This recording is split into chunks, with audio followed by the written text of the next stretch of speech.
Hello बच्चों, नमस्कार। कैसे हैं आप सब लोग? उम्मीद है बहुत शानदार, बेहद शानदार होंगे। और बच्चों, बिना वैकेंसी के इतना जुनून देख रहा हूं मैं, और फिर लगता है डर कि यार सभी इतने पढ़ने वाले होंगे तो अगर मेहनती बच्चों का फिर सिलेक्शन नहीं हुआ, जिसने लास्ट तक मेहनत करी, तो फिर कैसे होगा? क्योंकि जो मैं देख पा रहा हूँ, लेखपाल की उतनी वैकेंसीज नहीं है जितना बच्चा लाइव है। पर इतनी भी सच्चाई है बच्चों, अगर लेखपाल की बात करूं तो आज जो बच्चा लाइव है, ये लास्ट तक जाते जाते 1/3 भी नहीं रहेगा। ये मेरा अनुभव कहता है अब तक ऑफ ऑनलाइन का। तो बच्चों, जब ये लास्ट तक नहीं रहेगा तो फिर कैसे सिलेक्शन की उम्मीद हम कर सकते हैं? तो क्योंकि जो लंबी रेस के घोड़े होते हैं, हमेशा मैं सुबह भी बोला था कि वही रेस जीतते हैं। तो आपको सिर्फ एक दिन लाइव आकर ऐसा नहीं है कि फिर गायब हो जाना है या धीरे धीरे अपना मनोबल डाउन कर लेना है। बच्चों, वैकेंसी निश्चित है। बहुत जल्द यूपी लेखपाल की आपको वैकेंसीज देखने को मिलने वाली हैं। मुझे उम्मीद है कि इसी महीने, जैसे मैंने पहले भी बोला था कि 31 तारीख से पहले पहले ये वैकेंसीज आपको देखने को मिलें यूपी लेखपाल की। और अगर मैं यूपी कांस्टेबल की बात करूं तो 10 जनवरी ऐसे लग रहा है कि शायद आचार संहिता की डेट होगी, तो उससे पहले पहले शायद आपको देखने को मिले, जो मैं आपको बहुत पहले बता चुका हूं। तो कुल मिलाकर के बच्चों, देखिए, सबको पता है कि यूपी में लेखपाल के इतने पद खाली हैं। सबको पता है अब कांस्टेबल में इतने पद खाली हैं। सरकार बदले च रहे, पता तो है ही ना इतने पद खाली हैं। और अब ऐसा नहीं होता कि भाई, अब सरकार पर प्रेशर बनाया जा सकता है, और बनाया जाता है। ट्विटर के माध्यम से बहुत सरकार प्रेशर मानती है, नो डाउट। तो कुल मिलाकर सरकार बदले रहे, कुछ भी हो, वैकेंसी तो होकर रहेगी। ठीक है बच्चों, जो वैकेंसीज आ गई हैं वो पूरी भी होंगी और वो निकलेंगी भी, इसलिए आपको चिंता नहीं करनी है। लेकिन इस सरकार में ही निकलेंगी। एग्जाम भी लेखपाल का तो लग रहा है कि पहले ही होगा, लेकिन कांस्टेबल का एग्जाम बाद में जा सकता है। जो मेरे दिल की आवाज है, मैं आपसे वो शेयर कर रहा हूं।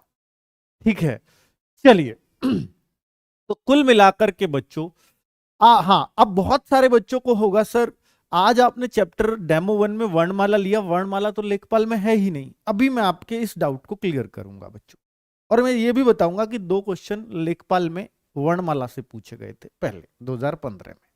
ठीक है, इस वजह से मैंने वर्णमाला डाला है। ठीक है, तो इसलिए आप, और वर्णमाला एक ऐसा टॉपिक है कि जिस पर पूरी नींव खड़ी करनी है हिंदी की। यानी आपको हिंदी में कुछ भी पढ़ना है आगे, तो वर्णमाला जरूर पढ़ो। तो वर्णों का जरूर पता होना चाहिए, तभी तो हिंदी पढ़ोगे भाई। ठीक है, क्वेश्चन आए ना आए, टॉपिक में हो या ना हो, यूपी पुलिस में भी नहीं होता, मैं वर्णमाला तब भी पढ़ाता, क्योंकि बच्चों ये नींव है। यहीं से हमें बहुत कुछ सीखना है।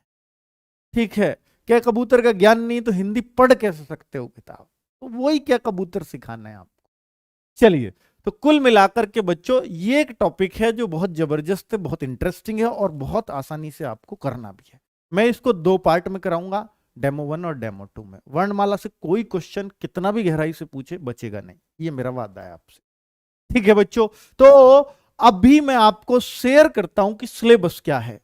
अगर मैं यूपी पुलिस कांस्टेबल और यूपी लेखपाल में देखूं तो ये चैप्टर्स कॉमन है दोनों में। यूपी लेखपाल इतने में खत्म हो जाता है। यूपी लेखपाल में बस इतना ही सिलेबस है। कितने? 16 चैप्टर्स। यूपी लेखपाल की बात करूं तो भैया, यूपी लेखपाल में 16 चैप्टर्स हैं हिंदी के, 16 टॉपिक्स मात्र। और 16 टॉपिक्स अगर मैं इनमें टोटल कैलकुलेट करूं कितने दिन लगेंगे इन्हें कराने में, तो बेटा बस 20-22 क्लास लगेंगी, खत्म हो जाएगा टॉपिक, खत्म हो जाएगा, ध्वस्त हो जाएगा पूरी तरह से। 20-22 दिन में, 25 दिन में, हद से हद 1 महीने के अंदर आपकी हिंदी आपकी गिरफ्त में होगी, ये मैं वादा करता हूं आपसे। और मैंने आपको दिखा दिया है कि भाई आपके टॉपिक्स में से मैं क्या पढ़ाऊंगा। यहां तक ये मेरे टॉपिक्स हैं जिन्हें मैं पढ़ाऊंगा, और आगे नवीन सर हाजिरी देंगे आपको, क्योंकि आप बहुत सारे बच्चों की इच्छा थी कि हम अंकित सर से पढ़ें, बहुत सारे बच्चों की थी नवीन सर से पढ़ें। तो फिर मैंने देखा कि जो मेरे कमांडेबल चैप्टर्स हैं, जिनको मैं बच्चों के दिमाग में उतार सकता हूं, उनको मैं ले आता हूं, और जिनके लिए नवीन सर फेमस हैं, उनको मैं नवीन सर को लाने देता हूं। तो बच्चों इस तरह से हमने डिवीजन किया। ये यूपी लेखपाल और यूपी कांस्टेबल दोनों के कॉमन सिलेबस हैं। अब ये 16 टॉपिक्स तो यूपी लेखपाल में भी हैं, और अगर मैं यूपी कांस्टेबल की बात करूं तो वहां कितने टॉपिक हैं सर? देखिए बेटा, इसमें ना रस है, ना छंद है, ना अलंकार है, ना संज्ञा है, ना विशेषण है, ना क्रिया है, ना वाच्य, कुछ नहीं है। वो सब किस में आएगा? यूपी कांस्टेबल में। टोटल है 31 टॉपिक्स। कितने? 31 टॉपिक, यानी कांस्टेबल में ज्यादा हैं। तो 16 टॉपिक ये पढ़ाने के बाद यानी लेखपाल खत्म, फिर आगे सिर्फ और सिर्फ कांस्टेबल के लिए आगे कंटिन्यू रखना है आपको। यानी ये टॉपिक आपको कांस्टेबल में एक्स्ट्रा पढ़ने पड़ेंगे। कौन से? वाच्य, उपसर्ग, प्रत्यय, विराम चिन्ह, रस, छंद, अलंकार, सर्वनाम, विशेषण, क्रिया, अव्यय, समरूपी, भिन्नार्थक और हिंदी व अन्य भारतीय भाषाएं, और प्रसिद्ध कवि, लेखक और हिंदी भाषा में पुरस्कार। बस इसके बाद ये खत्म हो जाएगा बच्चों। तो ये मैंने आपको दिखाया यूपी कांस्टेबल के ये टॉपिक्स नवीन सर कराएंगे। यहां तक 8 टॉपिक्स तक मैं आपके साथ रहूंगा, 9 से लेके आगे तक के नवीन सर कराएंगे। ठीक है बच्चों, तो आपको क्लैरिटी आ गई है किसको क्या पढ़ना है। दोनों टीचर्स से जिसका मन था, तो हमने अपने बेस्ट चैप्टर्स ढूंढे, और बच्चों हमने आपके सामने हाजिरी भर दी कि हम इन चैप्टर्स को आपके सामने लेकर के आ रहे हैं। तो आपने सिलेबस देख लिया बच्चों कि यूपी लेखपाल में क्या है, सिलेबस आउट हो ही चुका है। तो क्या पढ़ना है यूपी लेखपाल वालों को, और क्या पढ़ना है यूपी पुलिस वालों को। और यूपी पुलिस वाले के 31 टॉपिक्स है ना, तो घबराना मत, 40 क्लास लगेंगी बस। 40 क्लास में आपका बिल्कुल उद्धार हो जाएगा बच्चों।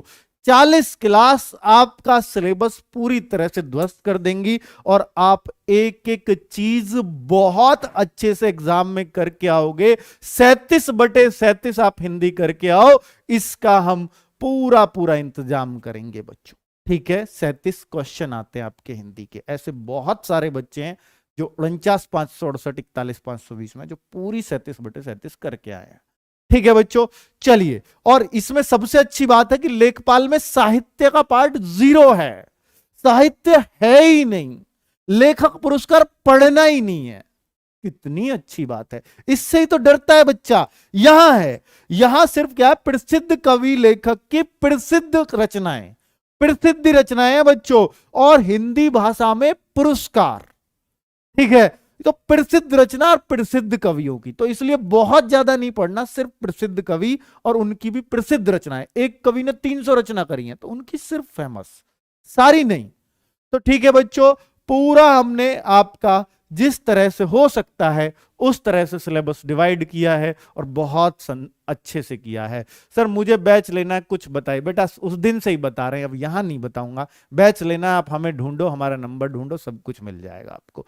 ठीक है बच्चों, तो अब मैं यहां बैच का प्रचार करने नहीं आया, मैं आपको अपना प्रदर्शन देने आया हूं कि हम किस तरह से पढ़ा सकते हैं और कैसे हम पढ़ाते हैं अपने बैच में। बस हम ये चीज कंटिन्यू करने वाले हैं। ये बैच की पहली क्लास है, कोई डेमो नहीं है, ये बैच की पहली क्लास है जो मैं आपको दे रहा हूं। बस ये आप भी देख सको कि हम कितनी मेहनत से हर क्लास में पढ़ाएंगे। और बेटा यही एनर्जी आप हमारे बैच की लास्ट क्लास में भी देखोगे। ठीक है, चलिए। तो वर्णमाला क्या है बच्चों, जरा ध्यान से देखना कि ये टॉपिक कितना इंपॉर्टेंस रखता है आपके लिए। तो बच्चों आप ये जानते होंगे वर्णों का व्यवस्थित क्रम। व्यवस्थित, बेटा व्यवस्थित गलत लिख दिया है, वे छूट गए हैं। हाँ, वर्णों का व्यवस्थित क्रम क्या कहलाता है? वर्णमाला कहलाता है। अगर कोई आपसे पूछे कि वर्णमाला की परिभाषा बताओ, तो वर्णों का क्रम या वर्णों की माला नहीं होती, वर्णों का व्यवस्थित क्रम वर्णमाला कहलाता है। यानी कोई यहां का लिख दे, कोई खा लिख दे, कोई आ लिख दे, कोई गा लिख दे, तो यह वर्णमाला नहीं है। वर्णमाला वो है जो पूरा क्रम में लिखा हो, का खा गा घ, और यहां पर च छ ज झ, पूरा क्रम में लिखा हो, वही वर्णमाला है। बात समझ में आई? वर्णों का व्यवस्थित क्रम से मतलब खा पहले क्या बाद में, ऐसे नहीं चलेगा। व्यवस्थित होना चाहिए, यानी क्रम सही होना चाहिए, तो ही ये वर्णमाला होगी, वरना तो ये वर्ण है सिर्फ। अब बच्चों वर्ण को हम क्या कहते हैं? वर्ण का दूसरा नाम आप सुनते होंगे, वर्ण का दूसरा नाम होता है अक्षर। अक्षर जिसको तोड़ा ना जा सके, यानी बेटा अक्षर उसको कहते हैं जो टूटता ना हो, जिसका क्षर ना हो सके, जिसका विनाश ना हो सके। क्षर माने विनाश, तो वर्ण कहते हैं अक्षर को, यानी जिसको तोड़ा ना जा सके उसको क्या कहते हैं? वर्ण कहते हैं। ऐसे आप कह सकते हो। और वर्ण जो है, हम ये भी कहते हैं कि भाषा की सबसे छोटी इकाई बताओ। सबसे छोटी इकाई, इकाई क्या होता है बेटा? नापने की चीज, कि भाई कितना सारा मामला लिखा हिंदी में आपने, तो वो बताएगा इतने वर्ण लिखे हैं। जैसे अंग्रेजी में बोलते कितने लेटर हैं इसमें, कितने अक्षर हैं इसमें, तो भाई जो अक्षर लिखे हैं ना वो बता देगा कि कितना मटेरियल आपने लिखा है, कितने पेज भर दिए होंगे। वो कहेंगे 500 शब्दों में बोलते हैं और बात, अब मैं कह रहा हूं 5000 वर्णों में लिखो, तो आपको अंदाजा हो जाएगा, अच्छा 5000 वर्ण तो बहुत ढेर एरिया में आएंगे, इतना लिखा होगा 5000 वर्ण इतने में। उसी को कहते हैं इकाई। तो यानी ये नापने की इकाई है हिंदी को, कि भैया कितना लिखा, कितने पेज भरे, इसी को कहते हैं कितनी भाषा आपने लिखी। तो भाषा की सबसे छोटी इकाई क्या कहलाती है? वर्ण कहलाती है। लेकिन अगर इसको ये ही आ जाए कि भाषा की सबसे छोटी सार्थक इकाई क्या कहलाएगी? भाषा की सबसे छोटी, बेटा ये डायरेक्ट क्वेश्चन बन जाते हैं। भाषा की सबसे छोटी सार्थक इकाई अगर कोई पूछे, यानी जो अर्थ रखती हो, वर्ण कोई अर्थ नहीं रखता अपना, लेकिन अगर सार्थक इकाई आ जाए तो बेटा वहां हम कहलाते हैं, वहां हम इसको कहते हैं शब्द, क्योंकि शब्द ही सार्थक इकाई रखता है। जैसे मैं लिख रहा हूं कलम से, तो बेटा ये है सार्थक इकाई भाषा की, क्योंकि इसका अर्थ है। तो भाषा की सबसे छोटी लिख देना बेटा, सबसे छोटी सार्थक अगर वर्ड आ जाए तो वो शब्द होगा, लेकिन अगर सबसे छोटी इकाई आए तो वो वर्ण होगा। अब वर्ण और ध्वनि क्या है सर? वर्ण भी इसी को कहते हैं और ध्वनि भी इसी को कहते हैं। क्या ये ध्वनि क्या है बच्चों? जरा एक बात और सुन लो कि बेटा भाषा की सबसे छोटी इकाई वर्ण है या ध्वनि है? थोड़ा सा इसमें और क्लियर कर दो सर। तो बेटा मैं आपको बताता हूं वर्ण क्या है। वर्ण है भाषा की सबसे छोटी लिखित इकाई। लिखित, क्योंकि वर्ण तो लिखते में दिखाया जाएगा, लिखित इकाई भाषा की सबसे छोटी, यही लिख देना, भाषा की सबसे छोटी लिखित इकाई वर्ण कहलाएगी। लेकिन अगर इस छोटी इकाई को मौखिक इकाई बना दिया जाए तो मौखिक तो मतलब आवाज होगी, सिर्फ आवाज, और आवाज को ही तो ध्वनि कहते हैं। तो भाषा की सबसे छोटी मौखिक इकाई क्या कहलाएगी बेटा? ध्वनि कहलाएगी। तो आपको ध्वनि और वर्ण में मतलब समझ में आ गया। ध्वनि को लिखा नहीं जा सकता और वर्ण को लिखा जा सकता है। वाक्य अगर मैं का बोलूं तो वो ध्वनि है, अगर मैं का लिख दूं तो वो वर्ण है। बात आई समझ में? तो बेटा वर्ण क्या है अगर मैं उसका लिखित रूप दे दूं, और ध्वनि क्या है अगर मैं उसको बोल दूं। बस दोनों बात एक ही है, बिल्कुल वर्ण ध्वनि दोनों एक ही चीज है बच्चों। बहुत सही, आज अंतर क्लियर हो गया कि वर्ण और ध्वनि में क्या होता है अंतर। बेटा शब्द क्या है? जब दो चार वर्ण या अक्षर या ध्वनि मिल करके कोई एक सार्थक, यानी कोई जिसका अर्थ निकलता हो, वो एक समूह बनाकर एक अर्थ निकाल दें, उसी को हम शब्द कहते हैं। अर्थ होना चाहिए तभी शब्द है। कलम है तो शब्द है, कमल है तो भी शब्द है। वर्ण वही है, देखिए कलम कमल दोनों का अर्थ है, लेकिन इसी को मैं मकल कह दूं, मकल, ये शब्द नहीं है। तो बात आई शब्द में क्या अंतर होता है बेटा? शब्द वो होता है जिसका अर्थ हो, और जिसका अर्थ ही ना हो वो शब्द नहीं है। ठीक है, बहुत बढ़िया। ध्वनि होती है, सॉरी ध्वनि लिख दिया मैंने, बेटा लिखा सही है ध्वनि, मैं बोल रहा हूं ध्वनि है यार, देसी है, इतना तो समझो भाई।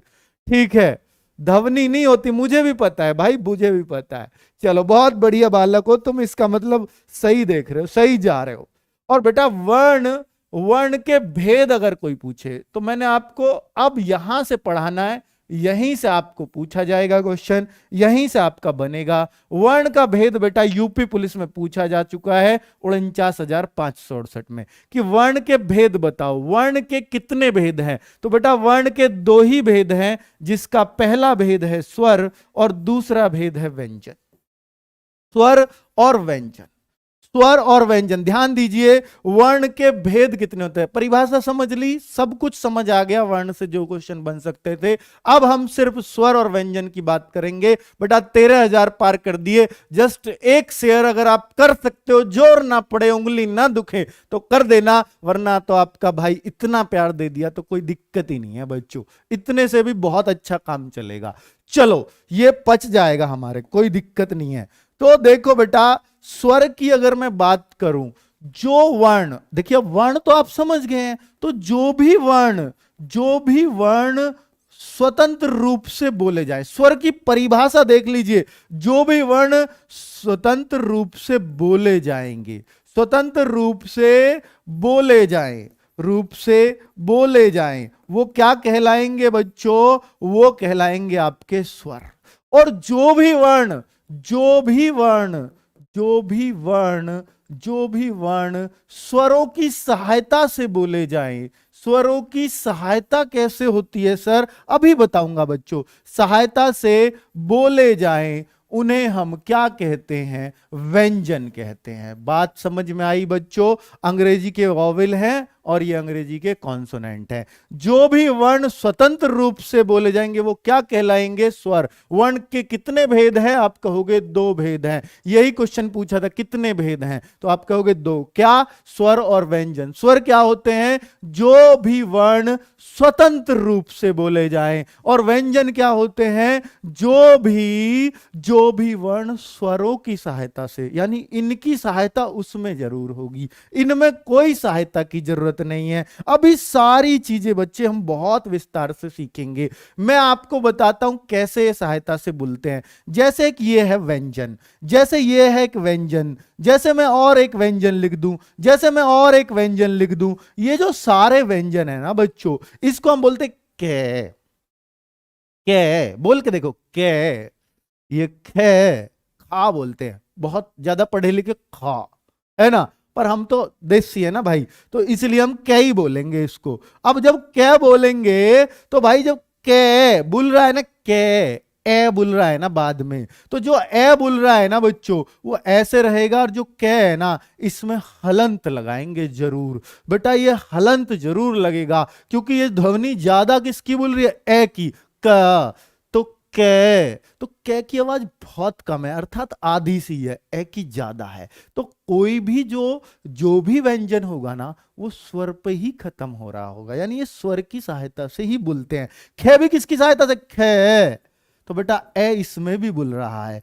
पा, तो भैया आ बोल रहा है। जा, तो बेटा जा प्लस आ, तो हलंत जरूर लगा देना। हलंत का मतलब होता है आधा, हलंत का मतलब होता है आधा, लेकिन इसको आधा ऐसे नहीं लिखते, अगर सिंगल लिखते हैं तो आधा क्या बना दो, नहीं, हलंत के साथ ये आधा ही होता है। ठीक है बच्चों, क्लियर। आज मैंने लेखपाल का आयुष्मान बैच के लिए पेमेंट किया है, लेकिन अभी तक कोर्स, बेटा ऐसे तो होता ही नहीं है अगर पेमेंट आपने ऐप में किया है। और जब पेंडिंग में होगा तो अभी कर देंगे, वो हमारी जिम्मेदारी है, हम एक बच्चे का भी हम फालतू हो जाए पर कम ना हो, ठीक है, वो कोई टेंशन नहीं है। तो बेटा ये देखिए, वर्ण के भेद होते हैं 2, आपने व्यंजन में समझ लिया कि स्वरों की सहायता से कैसे, लेकिन जो स्वर है ना बच्चों, क्या कौन कौन से स्वर हैं आपको पता है। व्यंजन की बात बाद में करूंगा, मैं सिर्फ स्वरों की बात करूंगा। व्यंजन पढ़ लिया और स्वर पढ़ लिया, बस 2 ही चीज पढ़नी है वर्णमाला में, एक स्वर और दूसरा व्यंजन। अगर ये दोनों पढ़ लिए, वर्णमाला खत्म। ओ भाई, खत्म कर दी, तो फिर तो अभी बेटा स्वरों को थोड़ा सा अब इसके साथ खेल ले, अब हम स्वरों के साथ, अब स्वरों के साथ ही खेलेंगे अच्छे से। तो देखो जरा, तो स्वर की परिभाषा आपको पता है क्या है, जो वर्ण स्वतंत्र रूप से बोले जाए वही स्वर हैं। अब बच्चों, अगर हम इनके प्रकार देखें, यही तो हमें पढ़ना है अच्छे से, स्वर के प्रकार। पहले स्वर देख लीजिए होते कौन कौन से हैं, ज्यादा अच्छा रहेगा। प्रकार पढ़ने से पहले हमें पता हो स्वर होते कौन कौन से हैं, जरा देख लेते हैं। ए आ, छोटी ई, बड़ी ई, छोटा ऊ, बड़ा ऊ, और बेटा आगे अगर देखूं तो आगे खुद बताइए, री होता है, री बोलता है, रे नहीं बोलता है, री। और बेटा आगे अगर देखूं तो ये होता है ए, और ये आई, ये ओ, और ये औ। और बेटा अब जो ना, पहले जब हम पढ़े रहे तो आगे अंग और अह भी लिखा रहता था, लेकिन आजकल क्या है, ये अलग लिखे रहते हैं। आजकल उन्हें भी ज्ञान हो गया है कि भैया बच्चों को ही अलग पढ़ाना शुरू करो, नहीं ये यूपी पुलिस की तैयारी करेंगे तो मिला देंगे। ठीक है, तो कुल मिलाकर के बच्चों ये दो चीज बिल्कुल अलग रखिए। तो अगर मैं देखूं तो स्वर टोटल कितने हुए, जरा गिनती कर दो बच्चों। तो स्वरों की संख्या कितनी होती है, कोई आपसे पूछे स्वरों की संख्या कितनी होती है, तो आप कहेंगे सर स्वरों की जो संख्या है ना वो 11 हो गई। लेकिन बच्चों ये लिखने के आधार पर है, ये लिखे ही तो है, लिखने के आधार पर, लिखने के आधार पर स्वरों की संख्या। फिर दूसरा आधार कौन सा होता है सर, बेटा उच्चारण, यानी बोलने के आधार पर। उच्चारण के आधार पर स्वर कितने होते हैं सर, वो भी बता दो फिर। तो उच्चारण के आधार पर जो स्वरों की संख्या है ना बेटा वो 10 होती है। क्यों सर, कौन सा ऐसा है जो उच्चारण के आधार पर नहीं है, तो बेटा वो ये है, क्योंकि ये रे रे बुल के रे तो हम इसको समझ जाते हैं, अच्छा ये वाला है, बोलने में तो ये भी ऐसा ही है, ये भी ऐसा ही है, पर ये तो व्यंजन में आएगा बच्चा। ये किस में आएगा, ये तो व्यंजन में आएगा। ओहो हो, ये तो व्यंजन में आएगा। अब आई बात समझ में, तो इसका मतलब ये भी व्यंजन की तरह ही भूल गया। तो बोलने के आधार पर यानी उच्चारण के आधार पर इसको नहीं रखते, इसलिए हम उच्चारण के आधार पर 10 कहते हैं। 10 कौन से आप देख सकते हो बच्चों, 10 कौन से आप देख सकते हो, बहुत ही बढ़िया। और बच्चों अगर हम आगे बढ़ें तो भैया स्वरों के सामान्यतः प्रकार कितने हैं, स्वरों के सामान्यतः प्रकार अगर बोला जाए तो बेटा अगर देखें तो स्वरों के सामान्यतः प्रकार ये बेटा तीसरा, अब तो ये काल्पनिक ही है वैसे तो, पर कोई बात नहीं आप इसको ले लेते हैं फिर भी। तो एक तो होता है ह्रस्व स्वर, सबसे फेमस यही प्रकार है ह्रस्व स्वर, बाकी सबका तो आधार होता है ह्रस्व स्वर। एक होता है दीर्घ स्वर और एक होता है ह्रस्व मतलब छोटा और दीर्घ मतलब बड़ा, और एक होता है प्लुत। प्लुत भैया इसको ये तो सबसे ही बड़ा होता है प्लुत। तो कुल मिलाकर के बच्चों ये रहे आपके 3 तरह के। ये बोलने के आधार पर ही हम कह सकते हैं, यानी उच्चारण के आधार पर ही कह सकते हैं, या बोलने के समय को लेकर के जो बनाए गए प्रकार हैं वो 3 तरह के प्रकार हैं। यानी बोलने के आधार पर जो उनपे लगने वाला समय है, बोलने में लगने वाले समय के आधार पर अगर देखें तो ये 3 प्रकार के हो सकते हैं। अब भैया ये समय के आधार पर बांटे हैं तो इसका मतलब इनको बोलने में बहुत ही कम समय लगता है। जिनको बोलने में कम समय लगे वो कौन से स्वर कहलाते हैं, वो ह्रस्व स्वर कहलाएंगे। जिनको बोलने में इनसे दुगुना समय लगे, 2 गुना, ह्रस्व से 2 गुना समय लगे, वो कौन से स्वर कहलाते हैं, दीर्घ। ह्रस्व से 2 गुना समय लगे वो कौन सा भैया, कौन सा कहलाएगा, जो समय के आधार पर ही तो है, बोलने में जो लगा समय उसके आधार पर। और भैया ह्रस्व से अगर 3 गुना कह देते हैं, वैसे तो ह्रस्व से 3 गुना समय लगे, 3 गुना समय अगर लगे तो हम उसको प्लुत स्वर कह देते हैं बच्चों। अब इसमें सबसे कम समय बोलने में किस स्वर को लगता है, अभी ऊपर स्वर लिखे थे मैंने, तो सबसे छोटा ए बेटा, सबसे छोटी ई, भैया ह्रस्व मतलब छोटा, तो छोटे ही ले लो सब, ई, छोटा ऊ, और बेटा री भी इसमें ही आ जाएगा अगर आप उसको भी लेना ही चाहते हो तो कुल मिलाकर यही छोटे हैं। यानी ह्रस्व स्वर कितने हैं, तो 4 ही हैं आपके। और बेटा अगर ह्रस्व से दुगुना समय किसमें लगता है, इनके बड़े रूप लिख दो। सबसे बड़ा ए का बड़ा रूप आ, छोटी ई का बड़ा रूप बड़ी, भैया दीर्घ है ना, और फिर बड़ा ऊ, छोटे ऊ का बड़ा ऊ, और जो बच रहे हैं उनको हम बच्चा संयुक्त स्वर कहते हैं। यानी वो इनसे ही मिला के बनाए जाते हैं। ए के साथ ई मिल जाए, ए के साथ ई मिल जाए तो ए बन जाता है, और इस ए का ही बड़ा रूप आई हो जाता है। ए के साथ अगर ऊ मिल जाए तो ओ बन जाता है, और ओ का ही बड़ा रूप औ हो जाता है बच्चों। तो कुल मिलाकर के इनको हम संयुक्त स्वर भी बोलते हैं। क्या, संयुक्त स्वर भी बोलते हैं।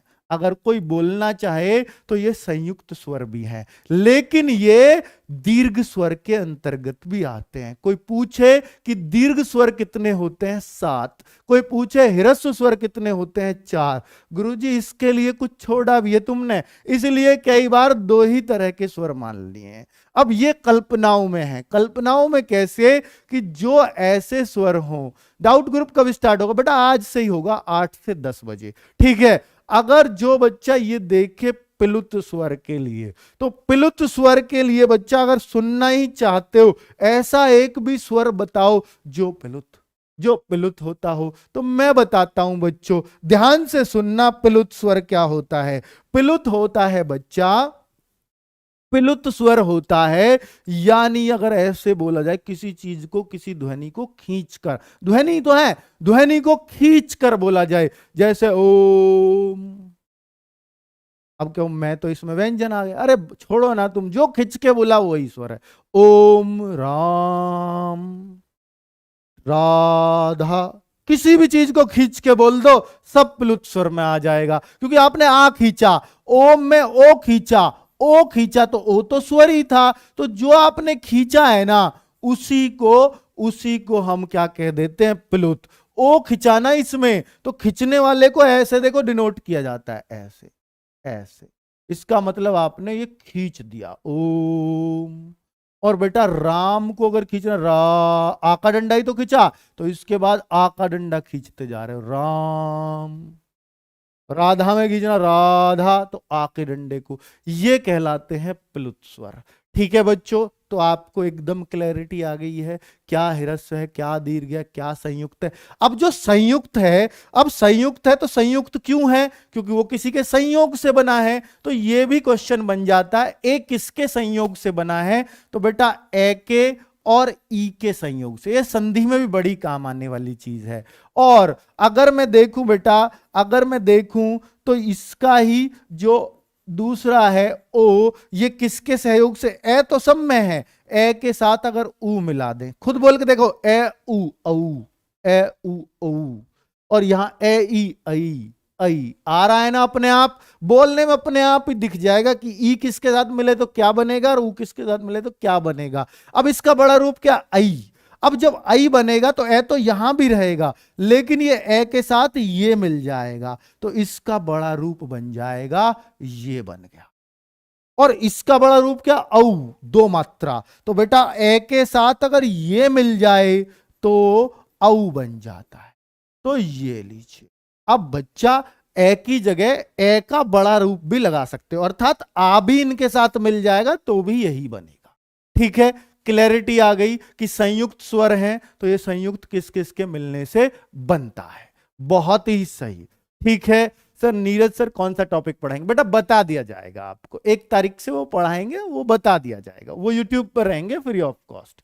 नवीन सर लिखित आधार पर स्वरों की संख्या, बेटा लिखित आधार पर मैं अभी आपको बता देता हूं। हाँ, जो मैं आपको बोलूं, देखिए यहां पर अगर मैं बोलता हूं कि इनको किसी भी रूप में बेटा स्वर नहीं कहा जा सकता, ये मैं छोड़ गया, पता नहीं क्यों रह गए थोड़ा सा जल्दबाजी में। अयोग गवाह इनको बोलते हैं, दोनों को। अयोग गवाह में इनका नाम है अनुस्वार, और बेटा इसका नाम है विसर्ग। इसका नाम है विसर्ग। ठीक है बच्चों, इसका नाम है विसर्ग, इसका नाम है अनुस्वार, और इन दोनों को मिला के बोलते हैं अयोग गवाह।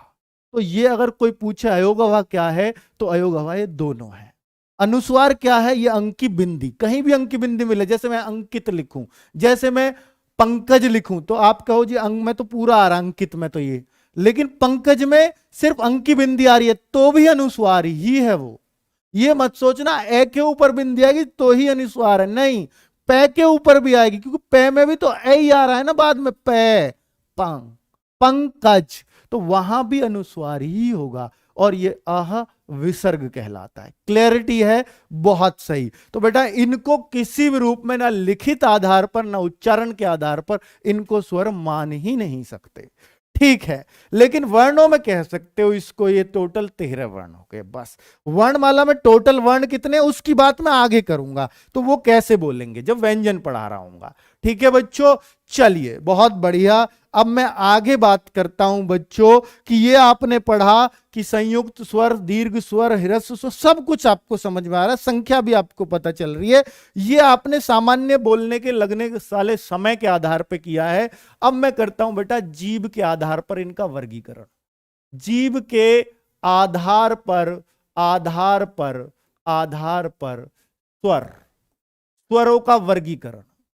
स्वर जो है, जीभ के आधार पर जो स्वर बांटे जा सकते हैं, वो जो बांटे जा सकते हैं वो 3 तरह से बांटे जा सकते हैं। जीभ के आधार पर कैसे सर? जो जीभ के अगले हिस्से से बोले जाए वो अग्र स्वर कहलाएंगे, और जो जीभ के मध्य हिस्से से बोले जाए वो मध्य स्वर कहलाएंगे, और जो जीभ के पश्च हिस्से से बोले जाए उसे पश्च स्वर कहेंगे, पश्च स्वर कहेंगे।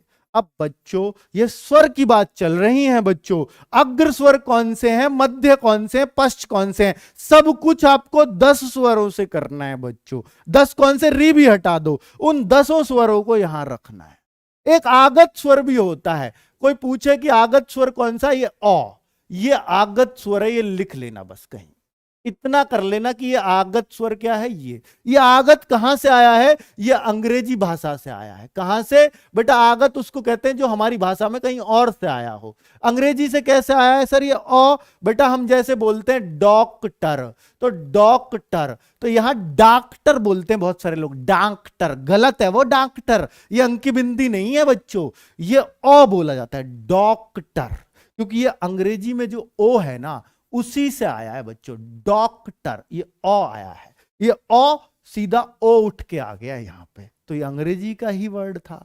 तो जैसे कॉफी, जैसे टॉफी, तो ये सब अंग्रेजी के ही शब्द हैं जो हमारी हिंदी ने अपना लिए। अब हम हिंदी में भी इसको ऐसे मात्रा चढ़ा के लिख देते हैं। बहुत सही, यह रोज चलेगा सर। बेटा ये ऐप की क्लास है, ये आज आपको डेमो दिया जा रहा है, ये सीधा ऐप में चला जाएगा, ठीक है।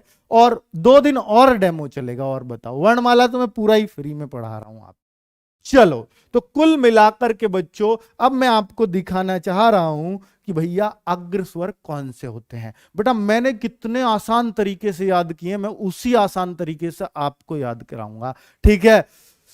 देखिए बेटा, जैसे अगर मैं बोलूं तो मैंने अग्र को ऐसे याद कर रखा है, अग्रीय।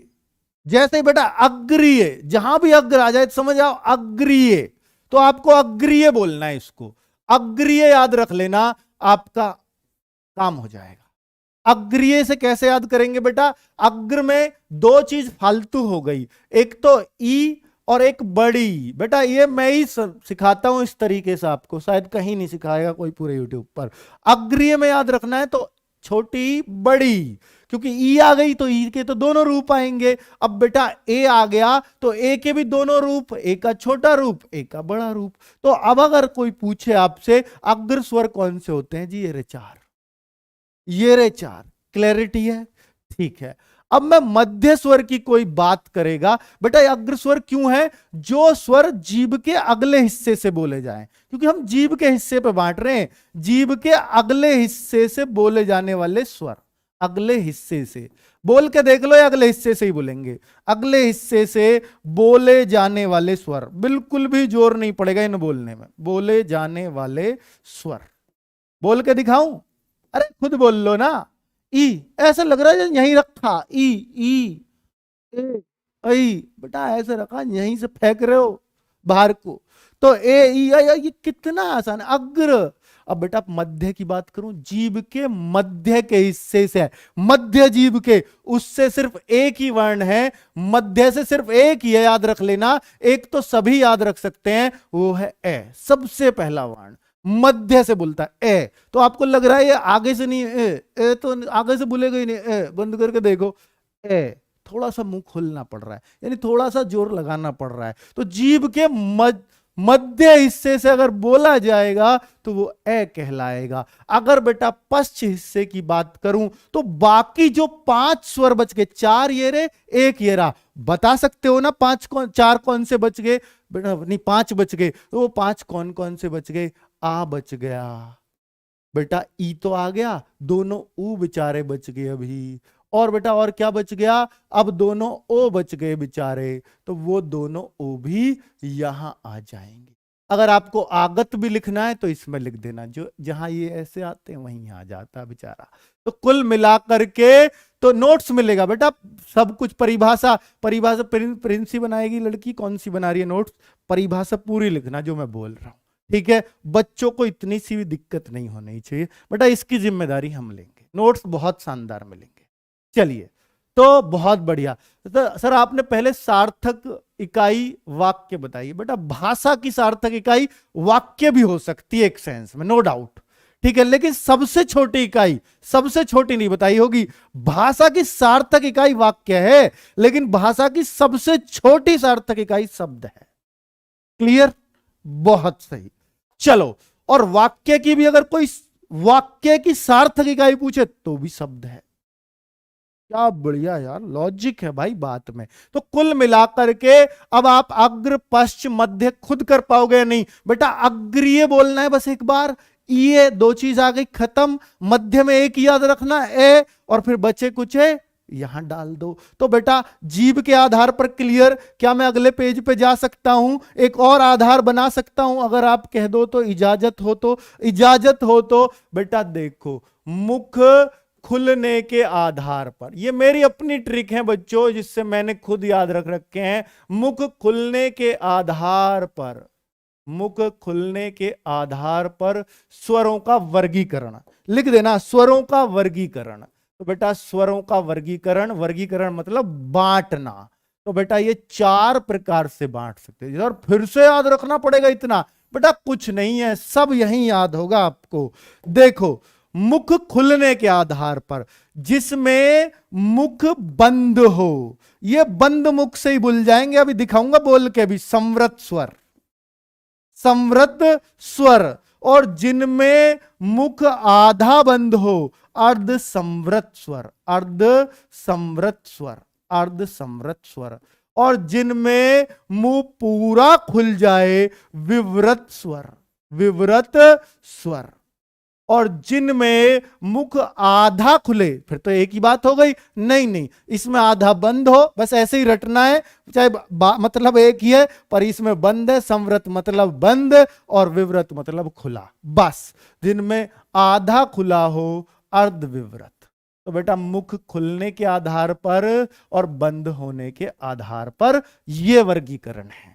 तो कुल मिलाकर के ये चार तरह के हो गए। अब इनमें अगर मैं बांटूं, संवृत को मैंने कैसे तोड़ रखा है बच्चों, संवृत, संवृत मैंने बहुत सोचा, मैंने देखा अरे संवृत में तो सुई से याद कर लेता हूं मैं इसको, संवृत मतलब सुई, और भाई सुई तो सुई से संवृत, और जो इसमें दो चीज आ गई ऊ और ई, तो ऊ छोटा भी, ऊ बड़ा भी, ई छोटा भी, ई बड़ा भी। संवृत को सुई कर लो आप, फिर आपका काम हो जाएगा। संवृत स्वर आपका नहीं मतलब इसका काम हो जाएगा। तो बेटा री, तो बेटा ये मैं 10 को बांट रहा हूं, बस 10 को ही बांटना है आपको इनमें।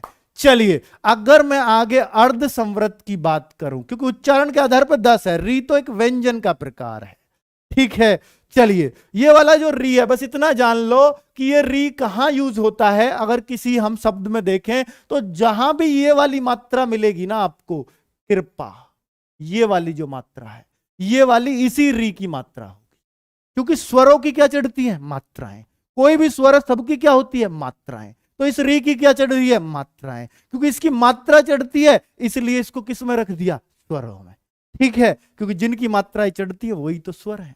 बहुत बढ़िया। तो बेटा ये क्या हो गया, ये संवृत स्वर याद हो गए, संवृत स्वर याद हो गए। अगर मैं बोलूं अर्ध संवृत स्वर, अर्ध संवृत स्वर, तो ध्यान से सुनना, अर्ध संवृत, से क्या बोला था मैंने, सुई, से सुई, तो ये आधी सुई है। वो कह रहा है सुई लगा दें जी, सुई लगा दे, नहीं लगवाई, सुई से ये याद हो गया।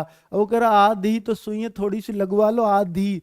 जब कह रहा ओए, आधी भी बहुत दर्द करती है, ओए रुक जा, आधी सुई है, बहका रहा है, ओए चालाक ना बनियो, आधी सुई है। पर बेटा ये भी गड़बड़ कर सकती है, ओए दूर रहियो, सुई का नाम मत ले दियो, आदियो च पूरी। तो ये रहा ओए, तो याद रहेगा ओए, बहुत सही। अगर मैं देखूं विवृत स्वर, तो विवृत में बेटा आ जाता है आ, क्या, बड़ा आ, जिसमें पूरा मुंह खुले। बोल के देखो, आ पूरा खुलेगा या कोई बंद भी हो सकता है बेटा, बता दो जरा, क्लियर है? तो देखिए बेटा, कई बुक्स में ना इसको ओए को ये वाली मात्रा के साथ दिया है, कई बुक्स में सिर्फ ये सिंगल ए दिया है। पर चलिए, तो ज्यादातर जो बुक हैं उनमें ये ऐसे दिया है, तो आप ओए को थोड़ा सा ये आई की मात्रा से याद रख लेना, ओए, है ना। वाकई मैंने कुछ बुक्स में केवल ए भी पढ़ा है, इनमें विवाद है थोड़ा सा, ठीक है। तो अब जो ज्यादातर बुक आप मान रही है वो इसको मान रही है, ठीक है। तो ये बड़ा हो, अब मैंने पहले छोटा बनाया फिर बड़ा, क्यों बनाया? ताकि आपको याद रहे, नहीं तो ओए से आप छोटा ही लगा दोगे कई बार। बहुत बढ़िया। अगर मैं देखूं बेटा, अब जो बच गया माल, 4 2 6 और 1 7, 3 बच गए, तीनों को डाल दो इस कोने में। कौन कौन से बच गए जी? ए भी बच गया अभी तो सर, ई आ गए दोनों, ऊ आ गए दोनों, ओ, अब ओ का बड़ा रूप बच गया, डबल ओ वाला औ, और ये आई का छोटा रूप बच गया, क्या, ए। अगर इसको यहां लोगे तो, अगर ए लोगे तो फिर यहां आई आ जाएगा। तो कुल मिलाकर के क्या आपको यह भी याद हो गया? मुख खुलने के आधार पर अब अर्ध संवृत, संवृत, विवृत। बेटा विवृत में बस एक, जिसमें पूरा मुंह खुले, पूरा मुंह एक में ही खुलेगा बोलने में, आ खुल रहा है ना पूरा। और संवृत स्वर में बेटा जिनमें मुंह बंद हो, तो बोल के देखो, ऊ, मुंह बंद है, ऊ, ई, दांत भींच के बोल दो, जे कैसे ही यूं ही बोलेगा एकदम बंद से, और ये आधा ही मुंह खुलेगा, और इसमें पूरा खुलेगा, इसमें आधा बंद, सॉरी, और इसमें आधा खुलेगा। क्लियर? बहुत सही। तो आपने ये टाइप भी, इसमें भी झंडे गाड़ लिए हैं बच्चों। अगर मैं और एक टाइप पर चलूं, तो मैं और एक टाइप पे चलूंगा, तो अगला टाइप आ जाएगा। अगर मैं अगले टाइप पे चलता हूं, तो वो हो जाता है ओष्ठ आकृति के आधार पर। क्या? ओष्ठ आकृति के आधार पर, ओष्ठ आकृति के आधार पर, के आधार पर स्वरों का वर्गीकरण। सर ये कितने, बस लास्ट है बेटा, लास्ट, डरो मत।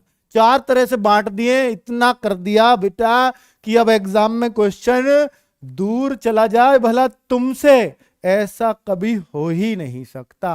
तो बेटा ये रहा, तो एग्जाम में क्वेश्चन दूर भागने का मतलब ही नहीं। कहां भागेगा यार, इतना कुछ पढ़ लिया।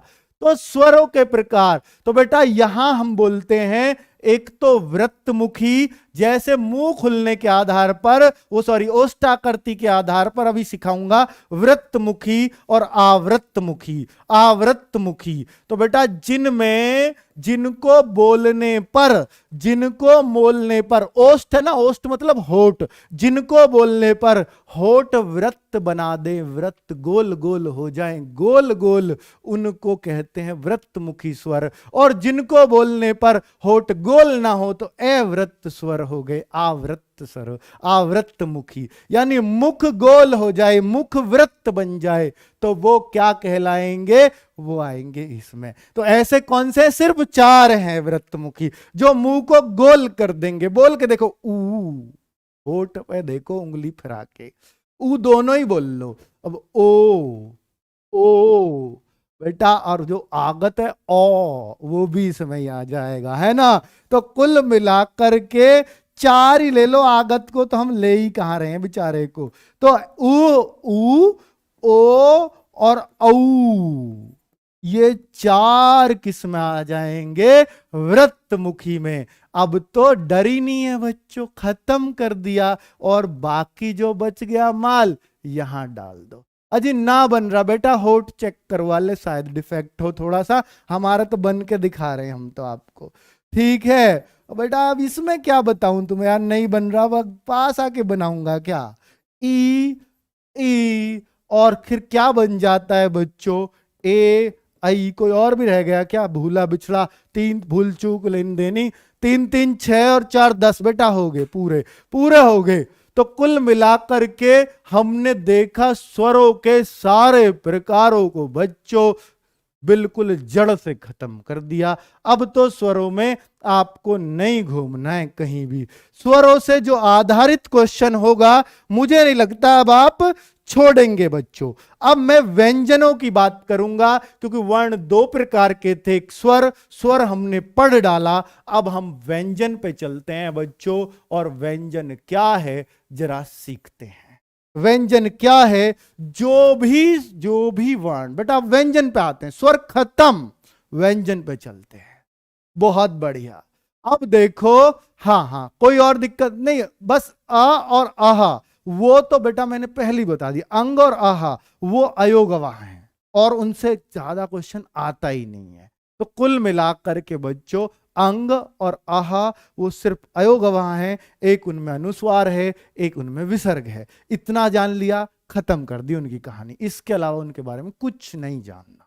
अब बस उनका यूज होगा उच्चारण स्थान सिखाऊंगा जब, ठीक है, तो उनका यूज होगा। तो बेटा अब मैं व्यंजन में आपको थोड़ा सा और बताने वाला हूं। व्यंजन में बेटा, व्यंजन में हाँ चलो जाति के आधार पर और स्वरों को बंटवार, वैसे वो इतना इंपॉर्टेंट नहीं है, पर अगर आप कह ही रहे हो सर जाति के आधार पर और बांट दो, तुम ज्यादा पढ़े लिखे हो, क्या करें यार तुम, मतलब कुछ भी।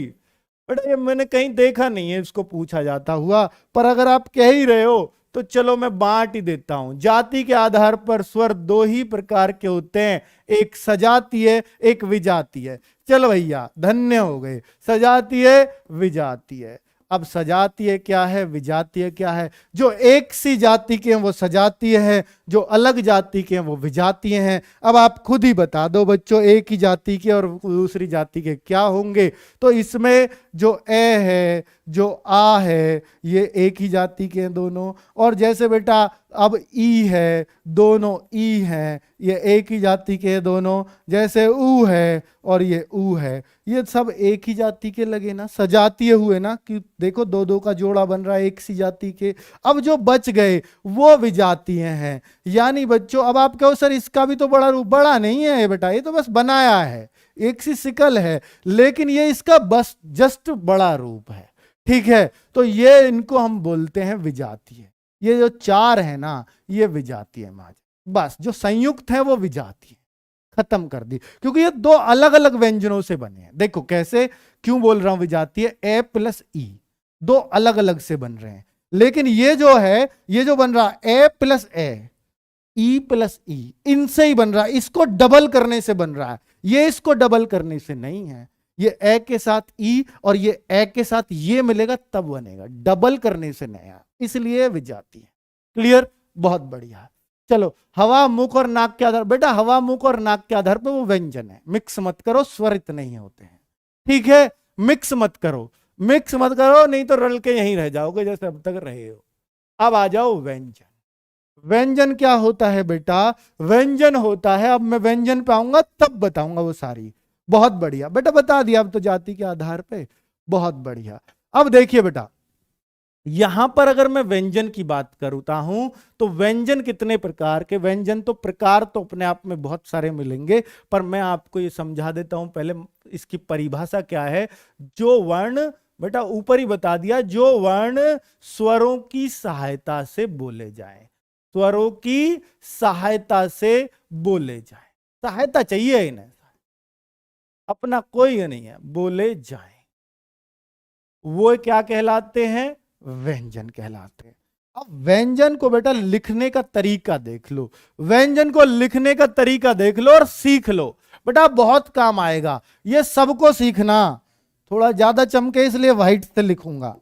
ये देखो, का, खा, गा, घा, और ये रहा अंगा, अंगा बोलते हैं इसको।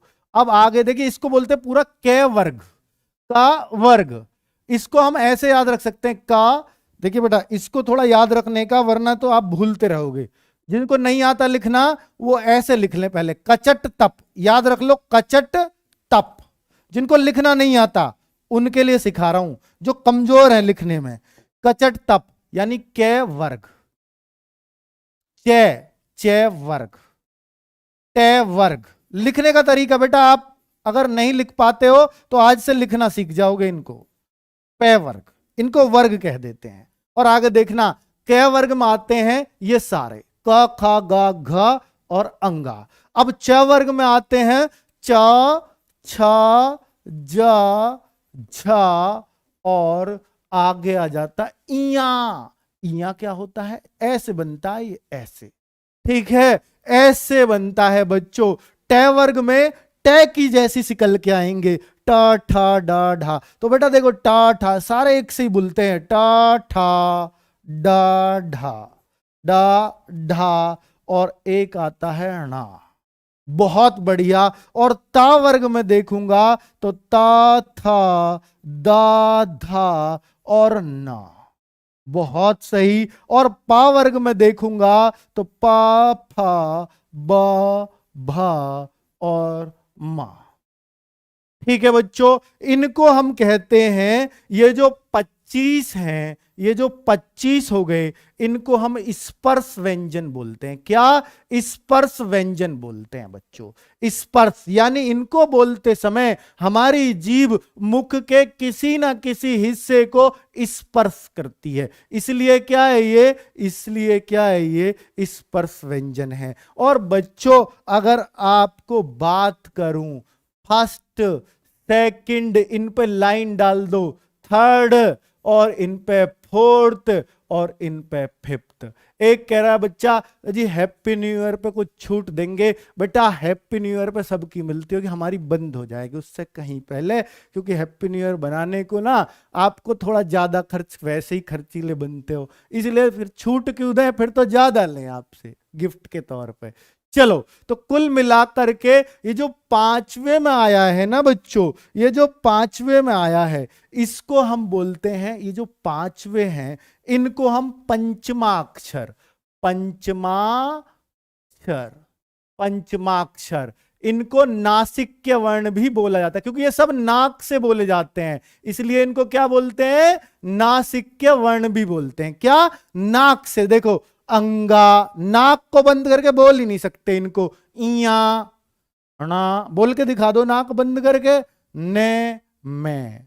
बेटा ये नाक में करी आ रही है, इसलिए नासिक, नासिक के मतलब नाक होता है। बहुत सही बेटा। कंठ तालु बाद में बताऊंगा, उनकी चिंता मत करो आप। अगर मैं देखूं बच्चों यहां पर ये 25 आप लिख सकते हो क्या? अगर लिख सकते हो तो बेटा जल्दी से बता दो। लिख देंगे जी, अब तक कोई दिक्कत नहीं है। इन 25 से अलग बेटा और जो लिखा जाता है इसी क्रम में, य र ला वा, य रा ला वा, इनको हम बोलते हैं बच्चों, इनको हम बोलते हैं अंतस्थ, अंतस्थ व्यंजन। क्या? अंतस्थ व्यंजन। अंतस्थ व्यंजन में हर कोई व्यंजन अपनी एक खास बात रखता है।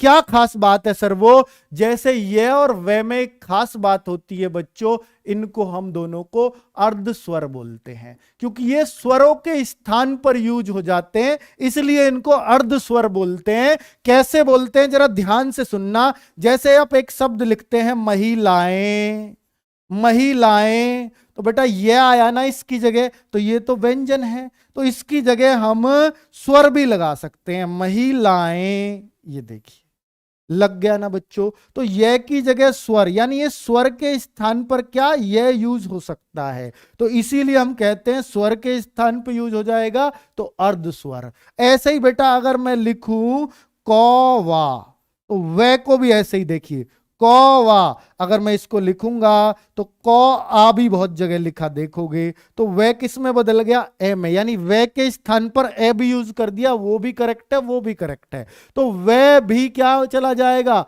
अर्ध स्वर में। तो ये और वे दोनों अर्ध स्वर के रूप में यूज किए जा सकते। ठीक है, क्लियर? बहुत बढ़िया। अगर मैं बात करूं बच्चा, ये वे क्लियर हो गए। अब इन दोनों की क्या खास बात है सर? देखिए चारों अपनी खास बात रखते हैं। ये रे क्या खास बात रखता है? रे को प्रकंपित या लुंठित वर्ण कहते हैं। लुंठित क्या होता है सर? प्रकंपित, प्रकंपित, प्रकंपित या लुंठित, लुंठित, लुंठित।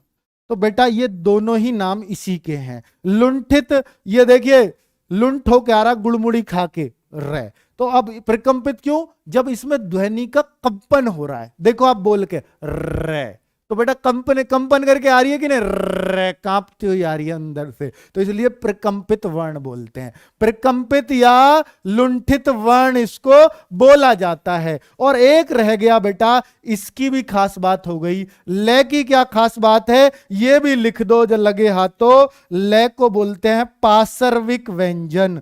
पार्श्विक, ये सब क्वेश्चन पूछे हुए हैं इनसे। पार्श्विक व्यंजन, सर ये पार्श्विक व्यंजन कैसे हैं, अब ये भी बता दीजिए। तो बेटा पार्श्विक व्यंजन इसको इसलिए बोला जाता है, पार्श्व माने होता है पीठ, यानी ये जो पीठ है आपकी, इसको पार्श्व मतलब पिछला हिस्सा, पिछला पीठ।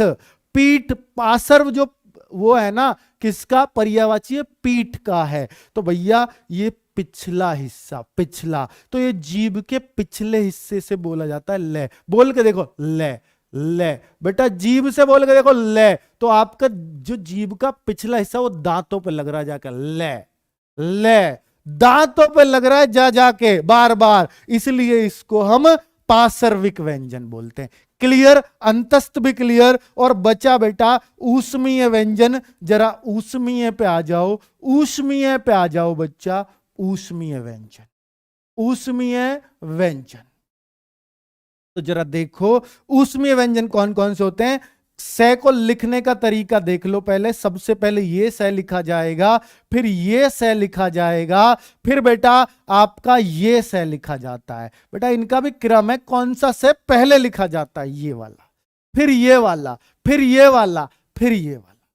क्यों ऐसा पहले लिखा जाता है, इसका कारण कल बताऊंगा जब उच्चारण स्थान आपको क्लास में रटवाऊंगा। ठीक है बच्चों, तो अब अगर मैं बोलूं सा सा सा सा और हा, इनको ऊष्मीय या इसको संघर्षी भी बोला जाता है। संघर्षी व्यंजन कौन से हैं, संघर्षी भी इन्हीं को ही बोलते हैं। ऊष्मीय या संघर्षी व्यंजन किनको बोला जाता है, ये रहे।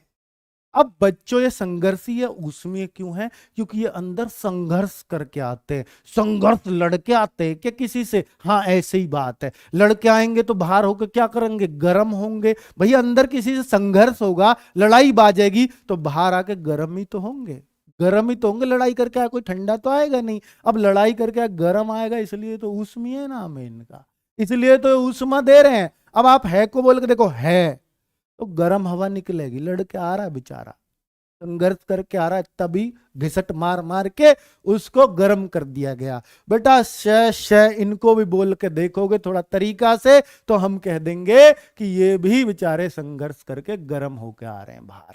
ठीक है, तो ये सारे गर्म होके आते हैं बाहर। चलो, तो कुल मिलाकर अगर मैं बोलूं तो बेटा यही है इनकी परिभाषा, क्योंकि ये याद करवाने की ट्रिक है नहीं, ये हकीकत ही है इनकी।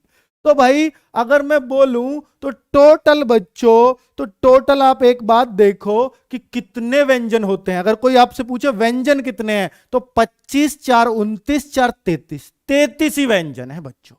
कितनी लाइनों में व्यंजन लिखे जाते हैं ये भी पूछा जाता है। क्वेश्चन पूछा हुआ है कि कितनी पंक्तियों में व्यंजन लिखे जाते हैं। पंक्ति 1 2 3 4 5 6 7 पंक्तियों में व्यंजन लिखे जाते। क्लियर, बहुत बढ़िया। अगर मैं और आगे बढ़ूं बच्चों, एक संयुक्त व्यंजन और देखते हो आप, तो संयुक्त है जो दो के संयोग से बना हो, उसको संयुक्त व्यंजन कहते हैं। लेकिन वो इस गिनती में नहीं आता 33 में।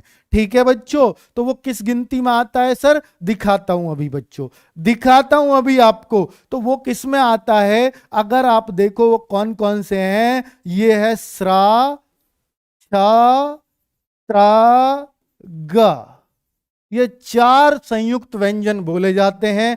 क्यों ये संयुक्त हैं, क्या ये 2 से मिलके बने हैं, जी हां ये 2 से मिलके बने हैं, इसलिए इनको संयुक्त बोलते हैं। ये किस किस से मिलके बना है, पहला आधा होगा याद रखना, दूसरा पूरा होगा। पहला आधा होगा सब में, 6 जो है किस किस से मिलके बना है, का आधा और सा पूरा, ये वाला से होता है। और त्रा में त्रा में तय पहले बोल रहा है, र बाद में, तो ता आधा और र पूरा। बेटा आधा है तो हलंत है। और ग में बेटा ग में ये ज है, ज, तो ज है ये, और इसको जय और इया होता है पूरा। तो कुल मिलाकर संयुक्त व्यंजन पूछा जाता है कई बार कि ये किस किस के संयोग से बना है। तो ये रहा। पीडीएफ कहां मिलेगा बेटा? एप्लीकेशन में मिलेगा, रोजगार विद अंकित एप्लीकेशन है उसमें मिलेगा। जो फ्री वाले हैं उनको ये फ्री में मिल जाएगी इस क्लास की, है ना, क्योंकि ये डेमो है। इसकी आपको एप्लीकेशन है रोजगार विद अंकित, उसमें मिलेगी बच्चों। तो संयुक्त व्यंजन आपने सीख लिया बच्चों। संयुक्त क्यों है? क्योंकि ये संयोग से बने हैं। अब बच्चों टोटल हमने एक चीज और देखी थी, डे और ढे जो बच्चों है आया है ना, ये जो डे और ढे है ना, तो डे और ढे आपने कभी कभी ऐसा भी लिखा देखा होगा, ड और ढे का भी ये रूप कभी कभी ऐसा लिखा देखा होगा। इसको हम बच्चों, इसको हम बोलते हैं उत्क्षिप्त व्यंजन। उत्क्षिप्त व्यंजन, उत्क्षिप्त व्यंजन। इनकी क्या खास बात है सर? इनकी खास बात यह है कि इनसे कोई भी वर्ण शुरू नहीं हो सकता। ऐसे पूछा जाता है किन व्यंजनों से कोई भी वर्ण कभी शुरू ही नहीं हो सकता? कभी नहीं, नहीं। तो इनसे कभी भी कोई वर्ण शुरू ही नहीं हो सकता। ये बीच में ही आएंगे या लास्ट में आएंगे? ज्यादातर बीच में। सड़क, फिर डलिया क्या है जी? डलिया, तो डलिया में ये वाला ड है बिना बिंदी का, बिंदी लग जाए तो उत्क्षिप्त है। क्लियर? अब बच्चों हमने सब कुछ पढ़ लिया, लेकिन सर अभी तो सघोष अघोष अल्पप्राण महाप्राण रह रहे। बेटा कल के लिए छोड़ दो, कोई बात नहीं है, उन्हें कल बता देंगे। और उच्चारण स्थान रह रहे, बस खत्म हो जाएगा मामला, इतना सा है। कल की वीडियो आधे घंटे की रहेगी और फिर क्वेश्चन करवा दूंगा, ठीक है? जो आए हुए हैं कहां कहां? यूपी ट्रिपल एससी में भी, लेखपाल में भी, और यूपी पुलिस में भी। जो इनसे रिलेटेड क्वेश्चन है कल वो भी करा दूंगा साथ में, ठीक है बच्चों? तो अभी मैं आपको ये बताने वाला हूं कि भैया वर्ण कितने होते हैं, टोटल वर्ण कितने होते हैं, या टोटल वर्ण, हाँ टोटल वर्ण कितने होते हैं, वर्णों की संख्या, वर्णों की संख्या। तो बेटा वर्णों की संख्या अगर कोई आपसे पूछेगा तो कितने होते हैं वर्ण? दो प्रकार के स्वर व्यंजन, उनके बारे में हमने फुल डिटेल पढ़ ली है। अभी व्यंजनों की अभी रह रही है अल्पप्राण महाप्राण घोष सघोष, बस वही रह रहे हैं बच्चों। इसमें हम क्या पढ़ते हैं? स्वर पढ़ते हैं बच्चों, स्वर पढ़ते हैं। और इसमें अयोगवा पढ़ते हैं, अयोगवा। अब यहां क्या पढ़ते हैं? उत्क्षिप्त भी पढ़ लिया सर, उत्क्षिप्त।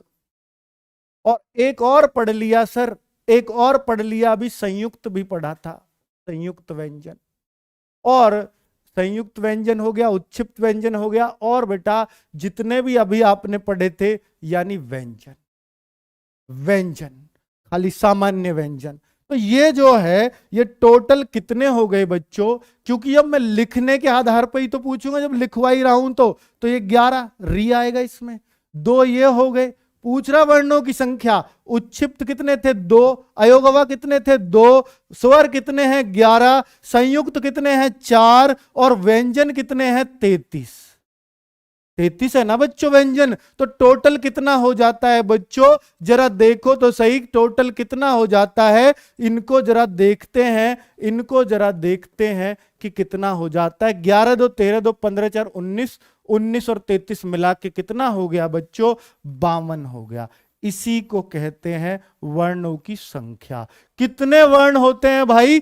52 होते हैं। अगर वर्णों की संख्या पूछे आपसे 52, लेकिन व्यंजन पूछे तो 33 और स्वर पूछे तो 11, लेकिन लिखित आधार पर 11, उच्चारण के स्थान पर 10 ही होंगे, ठीक है? उच्चारण करोगे, अर्थ करोगे, उच्चारण करोगे तो 10 कहोगे, बाकी टोटल वर्ण पूछेगा तो हमेशा कहना कुल वर्ण 52 होते हैं। कोई शक किसी को नहीं होना चाहिए। तो बेटा अब कल के लिए बस छोटी सी क्लास बाकी है, वो तो मैं कराऊंगा, लेकिन आज जो पढ़ा है क्या आपको कुछ रटा है? तो उसके लिए बेटा छोटे से क्वेश्चंस में लेके आया हूं 5-7, इन्हें फटाफट देख लो। ये 5-7 क्वेश्चन आपको रिवाइज कराएंगे। यूपी पुलिस कांस्टेबल 2018 का पूछा हुआ सवाल है, फटाफट बता दो इसका आंसर। वर्णों के कितने भेद हैं? तो वर्णों के कितने भेद हैं? सिर्फ 2 ही भेद हैं वर्णों के, दो ही भेद हैं, स्वर और व्यंजन। ये तो वर्ण की गिनती बताइए बाद में कभी क्या, ये तो 5 थे, वो वर्णों की गिनती है, लेकिन भेद कितने हैं? सिर्फ 2 ही हैं। चलो अब बेटा हिंदी भाषा की कुल वर्ण लिपियां कितनी है? हिंदी भाषा की कुल वर्ण लिपियां कितनी है? तो वर्ण लिपि का मतलब क्या है? जो वर्ण लिखे जाते हैं वो टोटल कितने वर्ण लिखे जाते हैं? ये तो अभी बताया है 52। तो यूपी SSC में ही पूछा गया क्वेश्चन है 52 वर्ण लिपियां। अरे लिपि है ये सब, जो आप का देख रहे हो लिपि है, खा देख रहे हो लिपि है, ग देख रहे हो संयुक्त है पर लिपि है। हिंदी में जो वर्ण लिखे जाते हैं टोटल वो कितने हैं? वो 52 है, लिपि। ठीक है बच्चों, आगे बढ़ते हैं कि अयोग अभा अगर देखें बच्चों, आगत वागत नहीं लिए उसमें, आगत तो नहीं, स्वरों में भी है आगत, तो फिर व्यंजन में भी है, ज व, आगत नहीं लेंगे। ठीक है, अयोग अभा कहा जाता है, किसको कहा जाता है अयोग अभा? तो बेटा याद रखना, अयोग अभा किसको कहा जाता है? विसर्ग को और अनुस्वार को भी। अनुस्वार यहां है नहीं। ठीक है, ये महाप्राण अल्पप्राण कल बताएंगे। निम्नलिखित में से कौन सा स्वर संवृत है? कौन सा स्वर इनमें संवृत है? तो बता दीजिए। संवृत कैसे याद करवाया था? सुई से याद करवाया था। क्या आपको याद आएगा? सुई ऊ दोनों आ जाएंगे, ई दोनों आ जाएंगी, यही तो एक्स्ट्रा। ये होते हैं संवृत 4। तो इनमें क्या आ रहा है? सिर्फ ई। क्लैरिटी है कि नहीं है? बहुत बढ़िया। जो पढ़ा है बेटा वो सब क्वेश्चन आए हुए ला रहा हूं आपके सामने। ये कुछ भी नहीं है जो आपको पढ़ाया जा रहा है, ये बहुत आसान चीज है, ये बहुत आसान है जो आज तक आप मुश्किल मान के बैठे थे। तो मध्य स्वर क्या है? अभी आपको बताया था बेटा, जो जीभ के मध्य भाग से बोला जाए वो सिर्फ एक ही था और उसका नाम है, वो सिर्फ एक था। तो बेटा जो अग्र अग्रीय, जो मध्य और पश्च, बचे कुछ पश्च में डाल दिए, अग्रीय में अग्रीय आ गया, बस। है ना बच्चों? तो क्लैरिटी आ रही है ना? और देखो छठा, भाषा विज्ञान की दृष्टि से ऊ किस प्रकार का स्वर है? जल्दी से बताओ, यूपी SSC का ही क्वेश्चन है। भाषा विज्ञान की दृष्टि से ऊ किस प्रकार का स्वर है? बड़ा ऊ जो है, अभी बताया ना, सुई ऊ आ गया, तो संवृत है ना? तो संवृत तो बेटा दोनों में आ रहा है। अब इनमें देखो, ये अग्र है या पश्च है? अग्र होता तो अग्रीय, तो भैया अग्रीय ए के दोनों, ई के दोनों, तो ई ये वाली भी, ए ये वाला भी, ये तो अग्र है। और फिर मध्य क्या था? मध्य सिर्फ ये है, बचा क्या? ऊ पश्चिम में आएगा, तो संवृत भी है और पश्च भी है। तो अग्र पर संवृत नहीं है, पश्च संवृत है। कितना आसान है। जो बच्चा इसको दे रहा है वो बिल्कुल गलत है, वो बिल्कुल गलत है। थोड़ा दिमाग लगाना पड़ेगा बच्चों। और ये लास्ट क्वेश्चन आज का दे रहा हूं आपको, ये जस्ट एक रिवीजन था कि क्वेश्चंस कैसे आए हैं इनके ऊपर एग्जाम में। निम्नलिखित में से पार्श्विक ध्वनि कौन सी है? तो भाई ये तो सीधा सीधा ही है, ले को दांत में दे दे मारो तो पता लग जाएगा। तो भाई क्लैरिटी आई कि आपके पढ़ने में, लिखने में क्या सीखा आज आपकी क्लास से? और बच्चों कैसी लगी क्लास ये भी बता देना। कल का डेमो दूं या ना दूं ये भी बता देना यूट्यूब पर, क्योंकि डेमो तो एक से ही पता लग जाता है भाई हम कैसे पढ़ाने वाले हैं। हो सकता है कल मैं ऐप में ही बंद हो जाऊं। ठीक है बच्चों, तो तब तक के लिए राम राम। और बच्चों जो भी लेखपाल की परीक्षा की तैयारी कर रहे हैं उनके लिए जस्ट 9 बजे मैं ग्रामीण परिवेश में लठ गाड़ने वाला हूं। क्या लठ? तो बेटा आप ही बताओगे। चलो, तो कुल मिलाकर धन्यवाद आपका इतना प्यार देने के लिए। नमस्कार है बच्चों, बहुत ही बहुत ही बहुत ही बहुत ही शुक्रगुजार हम आपके हैं। नमस्ते, धन्यवाद।